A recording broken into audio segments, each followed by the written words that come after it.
They write fiction, but they also put themselves into the work. So when I read those stories, they're fiction, but there's a little bit of autobiography in there, or memoir, and so I get to know them better every year when I read their work. 3, 2, 1! I think the more relationships teachers can make, and the more friendships, and the more we can lean on each other, the stronger that we can get, and the more lives that we can touch. Ms. Palumbi, we're gonna show you a few structures from our side our kids wanna share. Her calm assuredness just makes you all feel like we can move on and do the things that we need to do. All of us can breathe a big sigh of relief that Lynn Owen is here every day. I mean, that's the bottom line. Some of the things that we're doing. I know I'm learning quickly, yay, hey! My goal every day is to make sure that my students feel successful in something and that they leave every day knowing that I care about them. Lindsay for more! Hi everyone, and welcome to another episode of Classroom Close-Up New Jersey. I'm Marie Bliston, and I'm so glad that you could join us today. Summer is here, but it's bittersweet for me. I'm looking back over the school year, and in some ways it reads like a great novel with an extraordinary cast of characters. Valuable lessons are learned, friendships are made, there's plenty of laughter, usually some drama, but by the end of the novel, we've all learned something about ourselves too. A novel idea, you say? So did the 8th graders we're about to meet during National Novel Writing Month. Looking at this line, one might think that these kids are lined up to see their favorite pop star. But that's not the case. They are here for a book unveiling. Their book. I wrote this book. It's called Tower of Trials.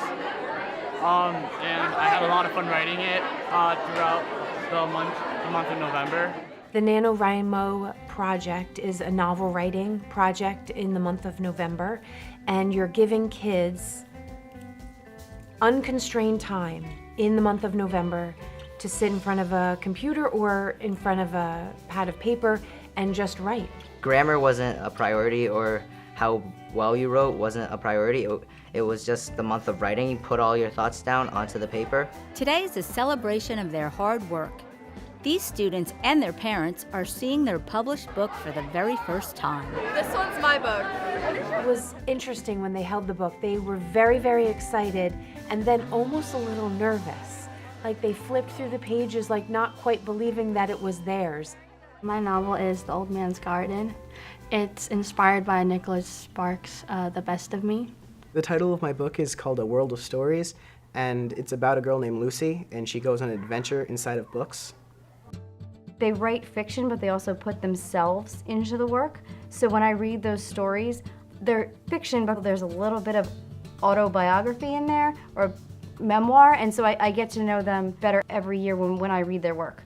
They really found a way to express their hopes and dreams, their frustrations, what a single mother raising a child would be, what a boy that was the star on the team would be. And as you read, you saw the development, the relationship build between the kids and the written word. We let the students each set their own individual word count goal. Everyone said how many words they wanted, and then we had a little box for a sticker each time either you got it, and I hit like 5,276 words about. After the month-long writing project was complete, Christy reached out to her sister, Kathleen Massano, high school English teacher, to see if her students would be interested in editing the 8th graders' work. They were so happy to partner up. They were really excited about the project.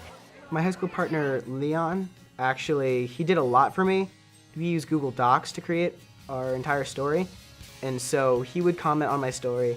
I would create the following revision, and then I would comment back saying, is that better? The high school students were going, online and finding examples to put in the comment section. And they were offering specific feedback, like, you need a comma and this is a compound sentence. The reason we got the high school students involved was because the students are writing so much, and I think it's important for them to have a real audience, someone else to look at their work, aside from just the teacher. One of the interesting things about this project is that the 8th graders never met their partner until today. What's your favorite kind of writing? Fiction.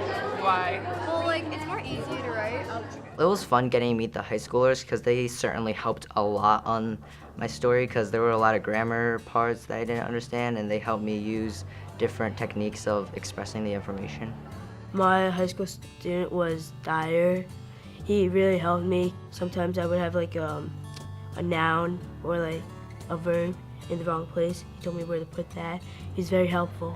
I think that the high school students were extremely positive. They were very complimentary. They said, you know, you might want to include more of this or this. I didn't look at those. That was their relationship. You know, you try to respect that and the comments that they get from that, and then so they sort of took the high school input and then plus the teacher input and put it into their final product. Some of these students, I think, could be published authors. Their work is really good, and it's a joy to read. And they read excerpts to each other. They, shared with the high school students. They shared with their parents, and so much of the feedback was positive that I think some of them should eventually try to pursue getting their work published. So I thought it was important to have published authors come in so that they could sort of see themselves, maybe in the future. We have some very exciting professional authors coming here to speak to us. We're going to have them come up on stage so that we can ask them some questions. The local authors help give me information on how I should be writing, such as where and when. I'll write whenever an idea comes to me. I write in the car sometimes. I'll pull over because that's the safe thing to do and turn on my, the app that voice records, and I'll just dictate to my phone as I'm driving somewhere. The local authors who came here showed me that there's not just one mold for an author. Being an author, you could be a mom, you could be a dad, you could be single, you could not ever have any writing experience before, or you could be just like Shakespeare style. No matter what, everyone's different. You could pre-plan, you could not pre-plan, you could think of yourself as the best writer or the worst writer. You just need to be able to get it out into the world.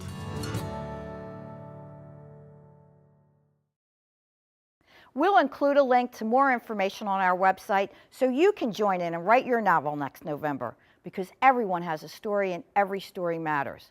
What makes a good story? Typically there's a problem that needs to be solved, and my favorite stories are about how the main characters solve the problem by working together. In fact, that's the theme of our next story. Boys and girls, everyone wave hello! Everybody, let's say hi to Parsipanny. Hi! We can hear you. These two classes are working together on several STEM challenges, but they're not located in the same school. They're really going to look to you for advice and mentorship today, and that's what STEM House is all about. The middle school students from Montville are mentoring the elementary students from Parsipanny. This is all happening thanks to Google Hangouts. Today is the day. You and your STEM pal are going to try to build the tallest freestanding structure in 18 minutes. That sound good, Miss Columbia? Yeah, we're ready to go. Just remember what we've all talked about. Foundation is everything. We came up with this idea called STEM Pals, like pen pals, but with STEM, where her 7th grade students could engage with my 4th grade students in a cross-district collaborative initiative where the students would engage in STEM challenges. Ms. Palumbi and I piloted STEM Pals as just a thought we had. We actually go to graduate school together, and we were really passionate about science and just teaching in general. And so we had this idea and we said, well, let's try it. 3, 2, 1. The teachers set a countdown clock for each of the challenges their classes work on. The students work in teams, but they also use Chromebooks to communicate with their STEM pal from the other school. We found out that usually a triangle base is stronger than a square base. Last time it went up to 18 inches. We think we can make it up to 20. 29. That's what you are. The 7th graders could provide this mentorship to the 4th graders. And so what started off as nerves by the 4th graders turned into a spark of interest, and then it turned into a challenge. Hey, this thing is going, if nobody realized. Jessica and I not only look at this program as a mentorship between children, it's really a mentorship between teachers. This is 19 1/4. 3, 2, 1. Oh, but we learned so much from it. It's okay. Miss Palumbi, we're gonna show you a few structures from our side our kids wanna share. So we made 3 triangular bases. Science is about communicating. It's about different people critiquing and evaluating ideas. And we want students to sort of do that naturally. What shapes did you guys use to make your structure stand? After like 1 or 2 prototypes, we found out that triangles worked best as bases. The relationship really allows the 7th graders to take on a leadership role. They get to engage in practice, verbally expressing their thinking, their problem solving. They're kind of going through critical task analysis with our 4th graders. If you added an extra triangle and flipped it the other way that we did, your structure could have been taller. We'll try that next time. Sometimes the simpler, the better. I think that's what we all kind of learned through this process. Yeah. They're really enthusiastic about what we do, and they always show us, what they're doing, and we like have positive feedback to give them, and they really enjoy it. The HIP grant from the NJEA, it truly was a dream come true. We were able to get webcams and different Chromebooks and all the materials that we really need to run these challenges. It's really meant a lot to get all of those materials. What did you put into this recipe? The final challenge for this session featured a unique way to package delicate objects. We made biodegradable packing peanuts. 2 tablespoons of water. The Lazar students, they help us with the recipes. They give us recommendations. It comes out very fluffy. They use glycerol, they use baking powder, they use water, they use some other things. They're trying to figure out the best packing peanut. The classes test the packing peanuts to see if they protect an egg. 2, 1. Yeah, bro. Yeah. Oh God. Oh my God. It's We also did a packing peanuts challenge. We tried shipping the packing peanuts to Montville Middle School. We used ornaments to see if they would break and if our packing peanuts were good for packaging. Bye, Parsipanny! We're learning from each other all the time. My age, I'm older than them. They have the little ones that they're mentoring, and they have each other. And I'm really passionate about my subject matter, and I want to pass that enthusiasm to my students. Boys and girls, what do we want to say? Thank you! I think the more relationships teachers can make, and the more friendships, and the more we can lean on each other, the stronger that we can get, and the more lives that we can touch.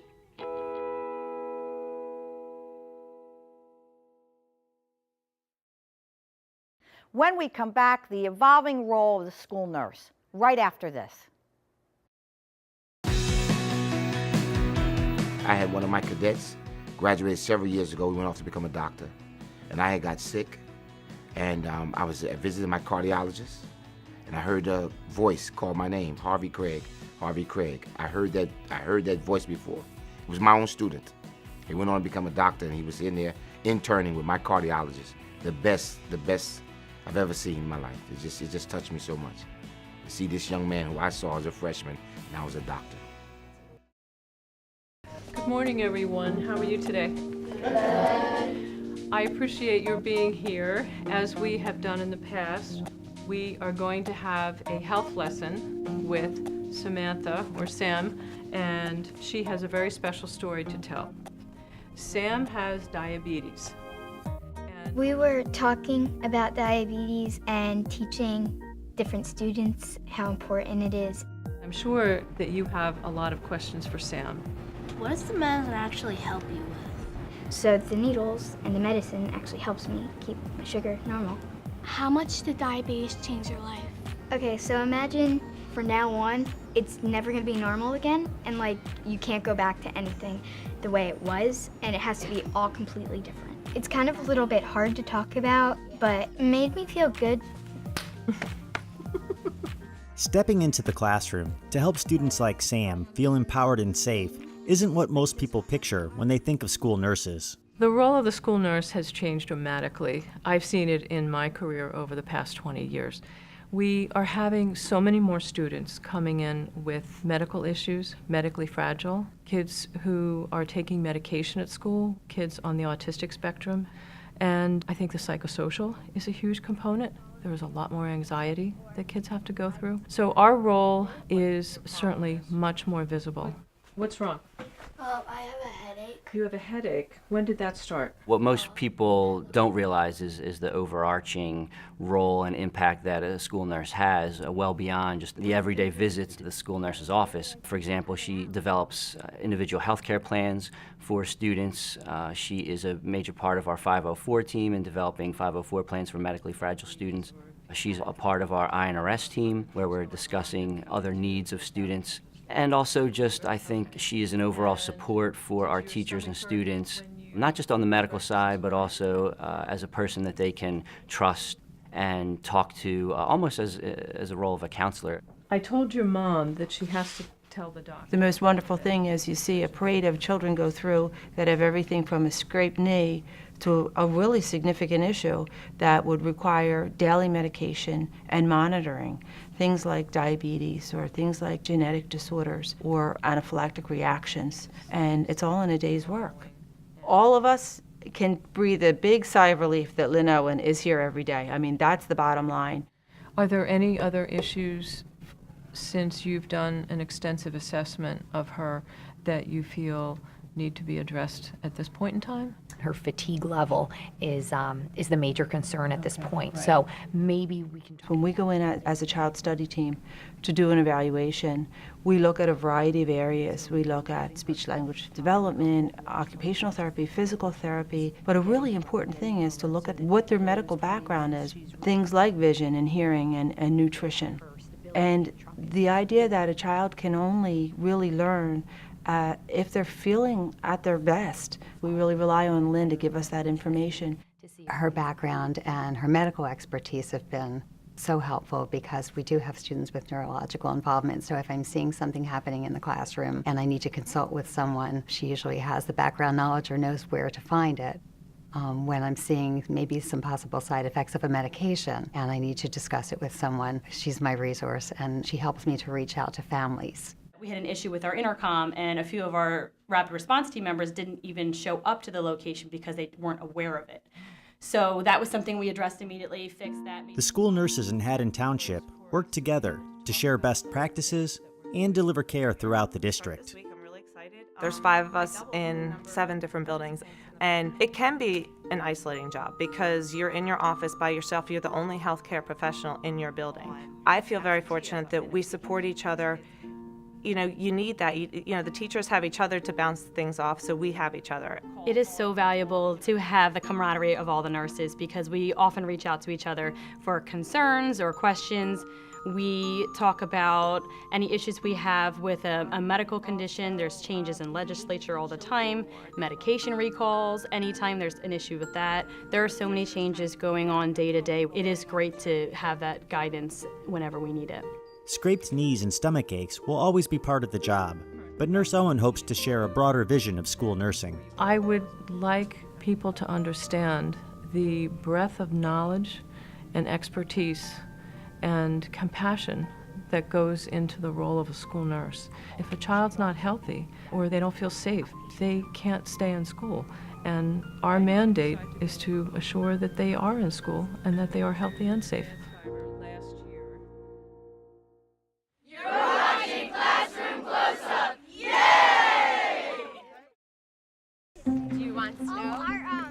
Our grandma's getting a puppy. She is? Do you know what kind of puppy? Walking to school is not only good exercise, but it's also a great way to make new friends.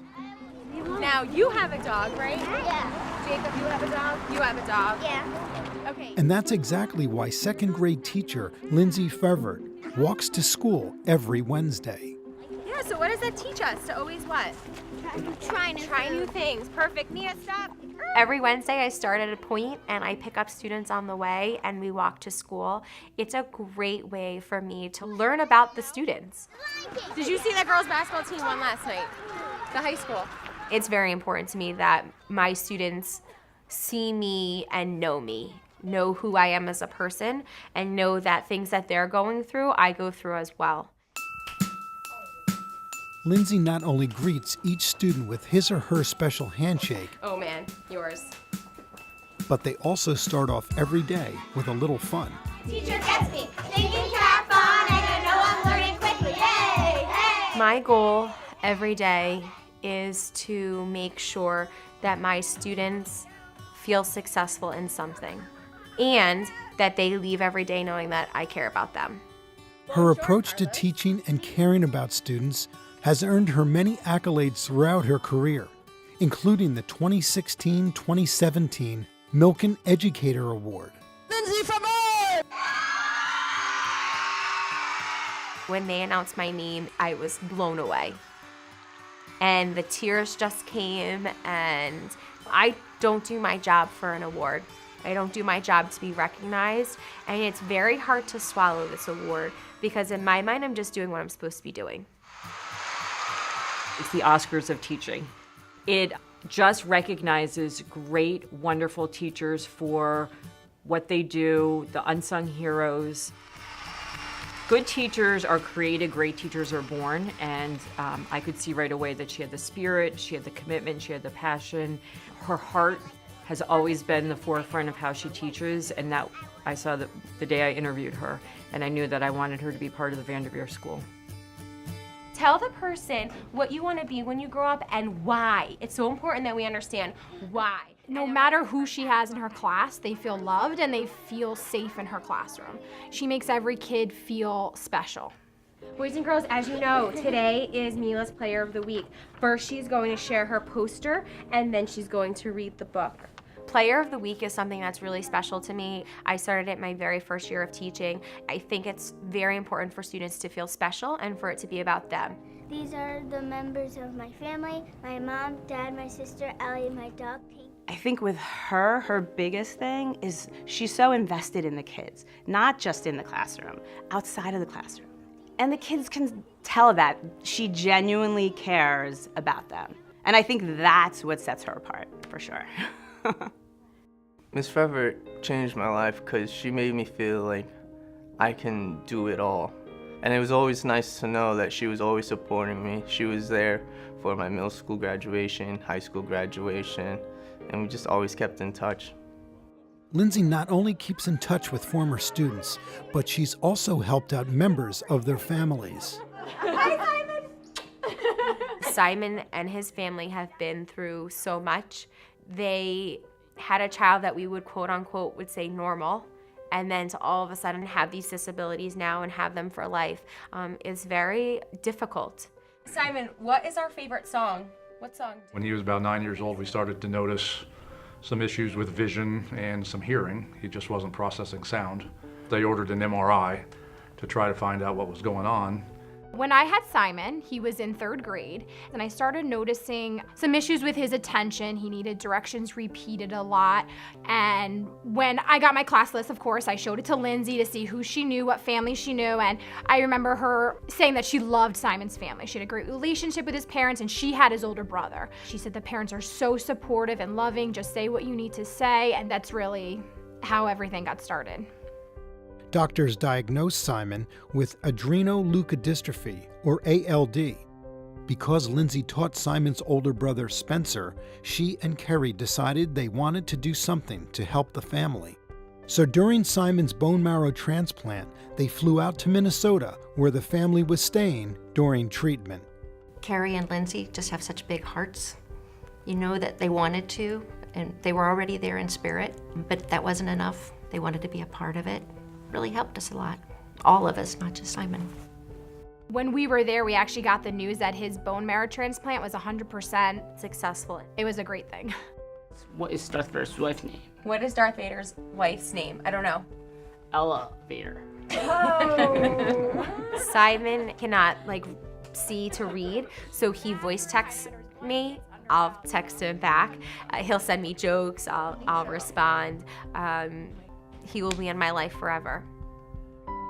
Will you wake up, please? I am Max the Brave, and I have come to... They want to learn. The kids want to learn from her, and they want her to be proud of them. So they want to work hard. They want to be successful because they know they have Lindsay, they have Miss Frederick in their corner for life. She's got a huge heart.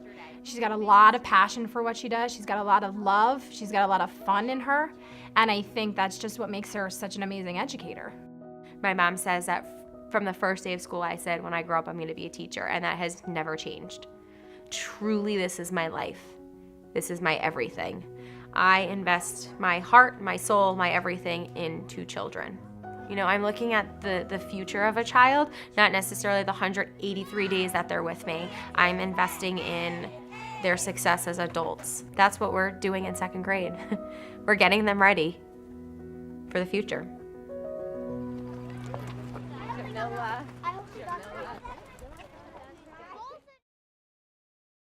A nice way to round out this episode, the final of our season. Earlier I mentioned the bittersweet nature of summer for me because this completes my tenure as host of Classroom Close-Up.